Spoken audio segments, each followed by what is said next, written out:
క్రీస్తునందు ప్రియమైన విశ్వాసులకు ప్రభు పేరిట నా హృదయపూర్వకమైన వందనాలు తెలియజేస్తున్నాను. ఈరోజు అంశము పోరాడుడి అన్న అంశాన్ని గురించి మనము మాట్లాడుకుందాము. వాక్యంలోకి వెళ్దాం. తిమోతి రాసిన రెండవ పత్రిక 4వ అధ్యాయము 7వ వచనము చదువుకుందాము. మంచి పోరాటము పోరాడి తిని నా పరుగు కడముట్టించి తిని విశ్వాసమును కాపాడుకుంటిని. ఇక మీదట నా కొరకు నీతి కిరీటం ఉంచబడి ఉన్నది. ఆ దినమందు నీతి గల న్యాయాధిపతి అయిన చదువు ప్రభు అది నాకు మాత్రమే కాకుండా తన ప్రత్యక్షతను అపేక్షించు వారందరికీ అనుగ్రహించును. దేవునికి స్తోత్రం కలుగును గాక. హల్లెలూయా. ఈరోజు ప్రియమైన దేవుడు బిడ్డలారా, దేవుడు ఈరోజు వాగ్దాన పూరితమైన వాక్యము దేవుడు మనతో మాట్లాడుచున్నాడు. ఆ వాక్యం ఏంటంటే పోరాడండి. ఈరోజు అంశము పోరాడండి. అయితే ఇక్కడ పౌలు గారు గొప్ప మాటలు పలికి ఉన్నారండి. ఈ భూమి మీద మనము ఎలా బ్రతకాలి, ఏ రీతిగా జీవించాలి అని చాలా స్పష్టంగా క్లియర్గా మనతో చెప్పి ఉన్నారు. అయితే ఇక్కడ ఎలా బ్రతకాలి అంటే మంచి పోరాటము పోరాడాలా. ఈ భూమిపై ఉన్నప్పుడు ఈ భూమిపైన ప్రతి ఒక్కరము బ్రతకాల, బ్రతికి మరణించే అంతవరకు మనం ఎలా బ్రతకాలి అంటే మంచి పోరాటము పోరాడాలి. అంటే ఈరోజు మంచి పోరాటం అంటే మంచి పోరాటం లేని వారు ఉన్నారుగా. మన ఆఖరి తుది శ్వాస వరకు ఎలా బ్రతకాలి అని ఆలోచన చేస్తే మంచి పోరాటము పోరాడాలి. అలాగే రెండవదిగా మన విశ్వాసాన్ని మనము కాపాడుకునే వ్యక్తులుగా, కాపాడుకునే వారిగా జీవించాలా. ప్రియమైన దేవుడి బిడ్డ, ఈరోజు నువ్వు మంచిగా జీవిస్తున్నావా? మంచి పోరాటము పోరాడుచున్నావా? ఈ భూమి అశాశ్వతమైనది, ఈ లోకము అశాశ్వతమైనది, ఈ భూమి మీద ఉన్న మేడలు మిద్దెలు సమస్తమును అశాశ్వతమైనవి కనుక ఈ అశాశ్వతమైన వాటి కొరకు నీవు పోరాడుచున్నావా? లేదా మంచి పోరాటము పోరాడుచున్నావా? పరలోక సంబంధమైన వాటి కొరకు పోరాడుచున్నావా? ఏ పోరాటంలో నీవు ఉన్నావు? మంచి పోరాటము పోరాడితే నీ విశ్వాసాన్ని నువ్వు కాపాడుకొని నిత్యరాజ్యములోకి చేర్చబడతావు. లేదా ఈ లోకములో ఉన్న వాటి కొరకు, డబ్బు కొరకు పోరాడినా, ఈ లోకములో ఉన్న ఆస్తులు అంతస్తుల కొరకు నువ్వు పోరాడినా, లేదా వేరే వాటి కొరకు నువ్వు పోరాడినా నిత్యరాజ్యములోకి నీవు చేర్చబడలేవు. ఏ పోరాటము నువ్వు పోరాడుచున్నావు? ఎలాంటి పోరాటము నువ్వు పోరాడుచున్నావు? లోకములో ఉన్నదంతా పాపమే కనుక ఈరోజు ప్రియమైన దేవుడి బిడ్డలారా, ఆ పాపముతో మనము పోరాడే వ్యక్తులుగా ఉండాలా. ఒక మాట. రెండవదిగా మనం చూద్దాం. ఎబ్రీ రాసిన పత్రిక 12వ అధ్యాయము 4వ వచనము. ఎబ్రీ రాసిన పత్రిక 12వ అధ్యాయం 4వ వచనము. మీరు పాపముతో పోరాడుటలో రక్తము కారునంతగా రక్తము కారునంతగా ఇంకా దానిని ఎదిరింపలేదు. మరియు నా కుమారుడా, ప్రభు చేయి శిక్షను తృణీకరించకము. దేవునికి స్తోత్రం. హల్లెలూయా. ఈరోజు మంచి పోరాటములో మనము పోరాడాల్సింది దేనితోనంటే పాపముతో పోరాడాలి. చాలామంది పాపంతో పోరాడలేకపోతున్నారు. పాపాన్ని జయించలేకపోతున్నారు. పాపము పట్ల పాపాన్ని చూసి పరిగెత్తలేకపోతున్నారు. చాలామంది పాపం అంటే జుర్రుకునే వాళ్ళు ఉన్నారు. పాపం అంటే పాపాన్ని ప్రేమించేవారు అధికమైపోతున్నారు. బైబిల్ గ్రంథములో యోసేపు ఉన్నాడండి. పాపముతో పోరాడిన వ్యక్తి ఎవరైనా ఉన్నారు అంటే యోసేపు.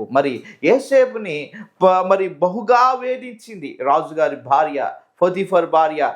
వేధించి నాతో శయనించు, నాతో ఉండని వేధించినప్పుడు వ్యక్తి మటుకు, యోసేపు మటుకు ఎక్కడ లొంగలేదండి. ఈ రాజ్యమంతటి పైన నాకు అధికారం ఉంది కానీ నీ పైన నాకు అధికారం లేదని పాపము నుండి పారిపోయిన వ్యక్తి యోసేపు అండి. ఈరోజు చాలామంది పాపంతో పోరాడలేక వ్యభిచారంలో పట్టుబడిపోతున్నారు, అక్కడ సంబంధానికి పట్టుబడిపోతున్నారు, లేదా జారత్వానికి పట్టుబడిపోతున్నారు, దొంగతనానికి లొంగిపోతున్నారు, లేదా ఇంకా పలు విధములైన వ్యసనానికి, తాగుడు, సిగరెట్, మరి పలు విధములైన వ్యసనాలకి బానిసలైపోతున్నారు. ఈరోజు ప్రియమైన దేవుని బిడ్డ, దేవుడు నీతో మాట్లాడుచున్నాడు. ఈ భూమిపైన మంచి పోరాటము పోరాడాలా. అయితే ఈ మంచి పోరాటము ఎలా ఉండాలంటే పాపము నుండి మనల్ని జీవితంలోకి నడిపించేదై ఉండాలా. ఇంకా ఈ భూమిపైన నువ్వు ఇంకా పాపం చేస్తూ ఉన్నావేమో, పాపపు కోరికలతో బ్రతుకుతున్నావేమో, పాప ఇచ్చలతో జీవిస్తున్నావేమో, పాపము తత్వముతో బ్రతుకుతున్నావేమో, ప్రియమైన సహోదరి సహోదరుడా, దేవుడు నీతో మాట్లాడుతున్నాడు. ఒక సన్నివేశం చెప్పి వెళ్తాను నేను ముందుకి.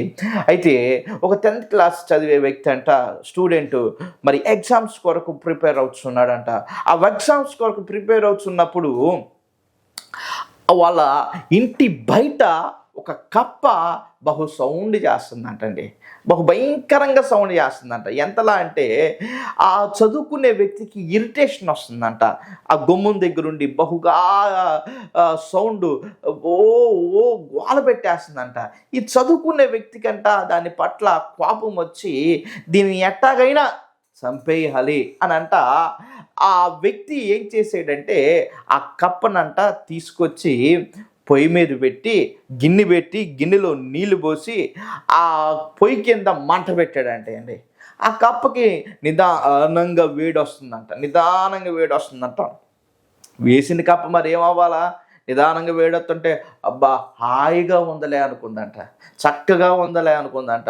పారిపోకుండా దాంట్లో నుంచి లేచి రాకుండా ఓ వేడి బాగా ఉంది, నీట్గా ఉంది అని ఎంజాయ్ చేస్తూ ఉంటే ఆ కుర్రోడు ఆ కప్పుకి ఇంకొంచెం వేడి పెంచాడంట. అబ్బా ఇంకా సూపర్ ఉంది అనుకున్నాడంట. అది ఆ వేడి నీళ్ళు మరిగే కొద్దీ దాంట్లో నుంచి బయటికి రాలేక పోయిందంట. అది ఆలోచించి బయటకు వచ్చేలోపే ఆ నీళ్లు మరగడము ప్రారంభించినాయి అంటండి. అంటే ఈ రోజున చాలామంది పాపములో కూడా ఇలాగే ఉంటుంది. పాపం చేసేటప్పుడు కొంచెంతోనే ప్రారంభించి లాస్ట్కి వచ్చేతలకే అంతముతో ముగించబడుతుంది. ఈరోజు చాలామంది తెలుసుకోలేకపోతున్నాం. పాపం చేసేటప్పుడు చాలా బాగుంటుంది, పాపం చేసేటప్పుడు ఆనందంగా ఉంటుంది, పాపం చేసేటప్పుడు సంతోషంగా ఉంటుంది, పాపం చేసేటప్పుడు భలే ఉంటుంది. అయితే పాపం చేసిన తర్వాత మిగిలేది ఏంటో తెలుసా? ఆవేదనే మిగిలింది.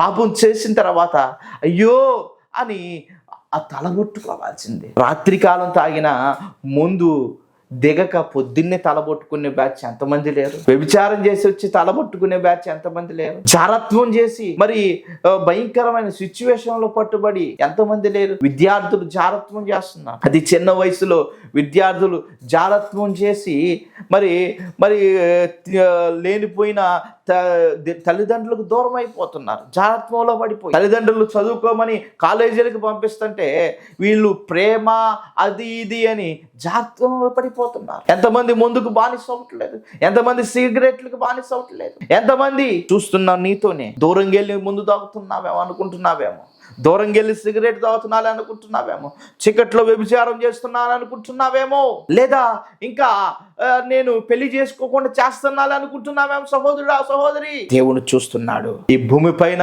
నువ్వు బ్రతకాల్సింది ఎలాగో తెలుసా? మంచి పోరాటము పోరాడాలా. మంచి పోరాటము పోరాడితేనే, నీ విశ్వాసమును కాపాడుకుంటేనే నీకు నిత్యరాజ్యములో జీవకిరీటము దాచబడి ఉన్నది. అంతేగాని నీకు ఇష్టం వచ్చినట్టుగా బ్రతికితే, నీ ఇష్టానుసారముగా జీవిస్తే, నీ ఇష్టానుసారముగా బ్రతికితే నీకు నిత్యరాజ్యములో జీవకిరీటం ఇవ్వబడదు. ఎందుకంటే ప్రియమైన దేవుని బిడ్డలారా, సర్వమాన పాపం అంతయు మన కొరకు లోకరక్షకుడు మోసి ఉన్నాడు. అయితే ఈరోజు నీతో మాట్లాడుచున్నాడు దేవుడు. ఓ నా బిడ్డా, ఇంకా నువ్వు పాపములో కూరుకుపోయి ఉన్నావేమో. ఓ నా బిడ్డా, ఇంకా పాపములో నువ్వు ఆ వ్యసనాలకి బానిసైపోతున్నావేమో. అయితే నీ హృదయం అనే తలుపును తడుచున్నాడు. ఈ రోజు నుంచి అన్న ఆ పాపములో నుంచి బయటకు వచ్చి మంచిగా పోరాడు, మంచి జీవితము జీవించు. అప్పుడు తప్పనిసరిగా దేవుని రాజ్యములో నీకు జీవ కిరీటము దాచబడి ఉంటుంది. కళ్ళు మూసుకుందాం, ప్రార్థన చేద్దాం. ప్రేమ సంపన్నుడా, కనికర సంపన్నుడా, గొప్ప దేవుడా, నీకే వందనాలు, స్తుతులు, స్తోత్రములు నా తండ్రి. అయా విత్తబడిన వాక్యము మా హృదయం అనే పలక మీద రాయబడి నీరుగట్టి ఫలభరితముగా మార్చమని అడుగుతున్నా. అయ్యా నా తండ్రి, ఈరోజు మేము నా తండ్రి పోరాడుట గురించి మేము విన్నామయ్యా. మంచి పోరాటము పోరాడమన్నావు, పాపముతో పోరాడమన్నావు. ఎత్తబడిన వాక్యము నా తండ్రి, ఈ అంశాలను నా తండ్రి మా హృదయం అనే పలక మీద రాసుకొని ప్రభువా నీరుగట్టి ఫలభరితంగా మీరే మార్చమని అడుగుచు యేసయ్య పరిశుద్ధ నామములో అడుగుచున్నాను తండ్రి. ఆమేన్, ఆమేన్, ఆమేన్. ప్రైజ్ ది లార్డ్ అండి. మంచిది. ఇంతవరకు వాక్యం విన్న నీవు సరిచేయబడి మరి సరిదిద్దబడి ఈ వాక్యం చేత బలపరచబడతారని నమ్ముచున్నాము. మరి ఈ వాక్యాన్ని అనేక మందికి షేర్ చేయండి. మరి మీ కామెంట్స్ని మాకు తెలియపరచండి. ఈ ఛానల్ని సబ్స్క్రైబ్ చేసుకోగలరని ప్రభు పేరట తెలియజేస్తున్నాను. దేవుడు మిమ్మల్ని దీవించును గాక.